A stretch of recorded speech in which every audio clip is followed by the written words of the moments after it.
Hey everybody, welcome back to the Peak Financial Planning YouTube channel. Today is a video of a different take. I was recently quoted in an article about this betterment study that came out recently. The second thing that we found interesting is this part here. Cash is king. Cash holdings saw the most significant growth across generations. Millennials are leading this trend. And the question is, why are more people holding on to cash? Now, before I answer that, let me just say, holding on to too much cash is a problem. We as consumers and investors that are not numbers people, if we're just a normal person working a normal job and are not a math person or a numbers person, I'm talking like college level math or finance, we don't understand or really have a good way to frame how much we lose if we don't invest and leave something in cash. It's not only that we're losing the inflation, the cost of inflation, we're also losing what's called opportunity cost, which is how much more money could we have if we had invested it in something else. That's the opportunity cost of leaving money in cash. Now, the question is, why are so many people leaving money in cash right now? Why is that trend increasing? Well, it makes sense given the context. The market did pretty poorly last year, where a lot of people still aren't really sure about the trajectory of the stock market and traditional investments in 2023. But the real reason is actually deeper. It's psychological, which is if you don't know that a method is going to produce a good outcome, we end up paralyzed into not moving. We're familiar with cash as investors, so it's easier for us to leave money in cash because we know it, we understand how it works, than it is to take a risk and move it to another investment mechanism if we don't have some kind of reassurance, maybe not a guarantee, but at least reassurance that it will work out.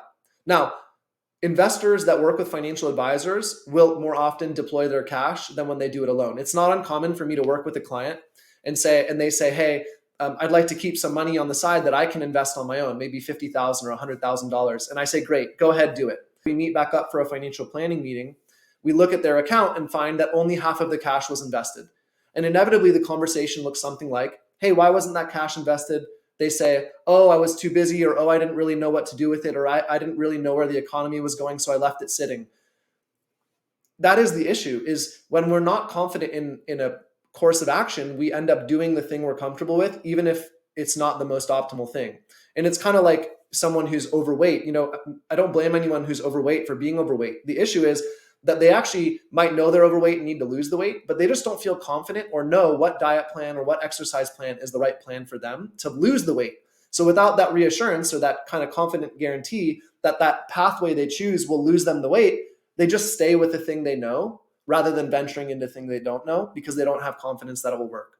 And again, working with a financial advisor will help you overcome this because the advisor is going to be more in tune with economics and the financial markets, less likely to leave cash on the sidelines and have that cash sit in and not produce value for you. So anyways, that's kind of what I wanted to talk about. There's a lot of interesting stuff in this betterment study. I'll link to it in the description to the video below.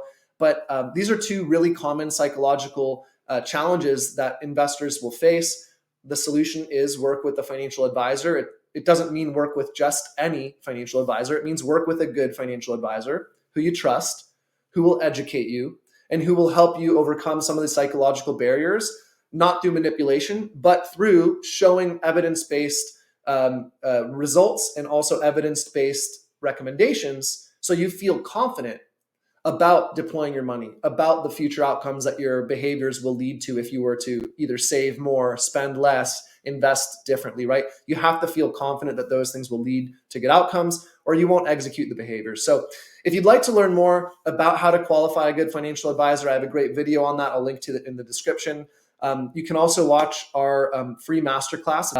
I also call it Navigating the Retirement Risk Zone. And it basically just talks about 8 of the primary and highest results behavioral things you can do to prepare for retirement, including things like cash flow planning, budgeting, estimating your portfolio income, how to understand Social Security, how to understand Roth conversions, how to understand Medicare. That video will be linked to in the description. You can click that. I'll send the video straight to your inbox. And if you'd like to learn more about our business, Peak Financial Planning, or how to work with us or schedule a free conversation, you can also do that through the link in the description to this video below. I appreciate your time and attention. I hope you found this helpful. And if you have any comments or questions, please leave them below the video as well, and I will be sure to address them in either a future video or a text response directly to you. Thank you so much.